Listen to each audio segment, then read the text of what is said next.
ചില സിവിൽ കേസുകളിൽ പ്രത്യേകിച്ചും പാർട്ടീഷൻ സ്യൂട്ടൊക്കെ വരുമ്പോൾ അല്ലെങ്കിൽ സ്വത്ത് ഭാഗം വെക്കുന്ന സമയത്തൊക്കെ അവരെ പൂർവികര് മരണപ്പെട്ടിട്ടുണ്ടാവും. പക്ഷെ അത് തെളിയിക്കുന്നതിനായി ഡെത്ത് സർട്ടിഫിക്കറ്റ് ഉണ്ടാവില്ല. ചിലപ്പോൾ അത് അവർ മരിച്ചിട്ടുണ്ടാവും ഒരു 90, 80 ആ കാലഘട്ടത്തിലേക്ക് ആയിരിക്കും. അന്ന് ഇതിനെപ്പറ്റി രജിസ്ട്രേഷൻ ചിലപ്പോൾ ഉണ്ടായിട്ടുണ്ടാവില്ല, അല്ലെങ്കിൽ അതിനെക്കുറിച്ചൊരു അവയർനെസ് അവർക്ക് ഉണ്ടാവില്ല. പക്ഷെ ആധാരം ഭാഗം വെക്കണമെങ്കിലും അല്ലെങ്കിൽ കേസിന് ആവശ്യത്തിനാണ് ഡെത്ത് സർട്ടിഫിക്കറ്റ് കമ്പൽസറി ആണേനും.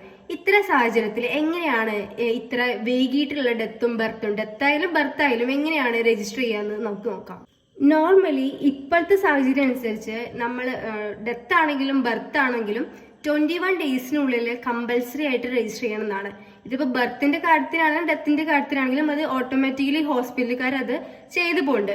ഇനി അതല്ല 21 ഡേയ്സിനുള്ളിൽ എന്തെങ്കിലും കാരണം കൊണ്ട് ചെയ്യാൻ പറ്റാതെ വന്നു കഴിഞ്ഞാൽ 21 ഡേയ്സ് കഴിഞ്ഞ് കഴിഞ്ഞാൽ 30 ദിവസത്തിനുള്ളിൽ അത് ബർത്ത് ആണെങ്കിലും ഡെത്ത് ആണെങ്കിലും രജിസ്റ്റർ ചെയ്യണമെന്നുണ്ടെങ്കിൽ 2 രൂപ ഫൈനോട് കൂടി അത് ചെയ്യാവുന്നതാണ്. പിന്നെ 30 ദിവസത്തിന് ശേഷം അത് രജിസ്റ്റർ ഉണ്ടെങ്കിൽ ഏതാണോ നിങ്ങളുടെ തദ്ദേശീയ സ്വയംഭരണ സ്ഥാപനം അവിടെ പോയിട്ട് പെർമിഷനോട് കൂടി രജിസ്റ്റർ ചെയ്യാവുന്നതാണ്. ഡെത്തും ബർത്തും സംഭവിച്ച് ആഫ്റ്റർ 1 ഇയറിന് ശേഷമാണ് അത് ചെയ്യണമെങ്കിൽ 1 ഇയർ മുതൽ ലേറ്റ് ആയിട്ടുള്ള ഒരു ഡെത്തോ ബർത്തോ രജിസ്ട്രേഷൻ ആണെന്നുണ്ടെങ്കിൽ RDOയുടെ പെർമിഷൻ ഇല്ലാണ്ട് അത് രജിസ്റ്റർ ചെയ്യാൻ പറ്റില്ല.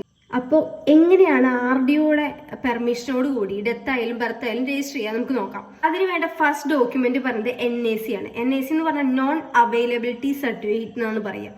അതായത് ഈ ഡെത്തോ അല്ലെങ്കിൽ ബർത്തോ രജിസ്റ്റർ ചെയ്തിട്ടില്ല നിങ്ങളുടെ തദ്ദേശീയ സ്വയംഭരണ സ്ഥാപനത്തിൽ, അതായത് മുനിസിപ്പാലിറ്റിയോ പഞ്ചായത്തോ കോർപ്പറേഷൻ ഏതാണോ അതിൽ രജിസ്റ്റർ ചെയ്തിട്ടില്ല എന്ന് അവർ സർട്ടിഫൈ ചെയ്ത് തരണം. ആ NAC കമ്പൽസറി ആണ്. അതാണ് ഫസ്റ്റ് ഡോക്യുമെന്റ്. പിന്നെ വേണ്ടത് ഒരു അപേക്ഷയാണ്, അതായത് അപേക്ഷകന്റെ അപേക്ഷ. അത് ആരാണോ അതിന് വേണ്ടിയിട്ട് ഈ സർട്ടിഫിക്കറ്റ് കിട്ടാൻ അല്ലെങ്കിൽ രജിസ്റ്റർ ചെയ്യാൻ ആരാണോ മുൻകൈ എടുക്കുന്നത് അയാളുടെ ഒരു അപേക്ഷയാണ് പിന്നെ വേണ്ടത് ഒരു അഫിഡവിറ്റ് ആണ്. ഒരു നോട്ടറി അറ്റസ്റ്റേഷനോട് കൂടിയിട്ടുള്ള ഒരു അഫിഡവിറ്റ് ആണ്. ഈ 3 ഡോക്യുമെന്റും കൂടി RDOയിൽ കൊണ്ടുപോയി കൊടുത്തു കഴിഞ്ഞാൽ അവര് ഈ നിങ്ങളുടെ തദ്ദേശീയ സ്വയംഭരണ സ്ഥാപനത്തിലേക്ക് ഫോർവേഡ് ചെയ്യും.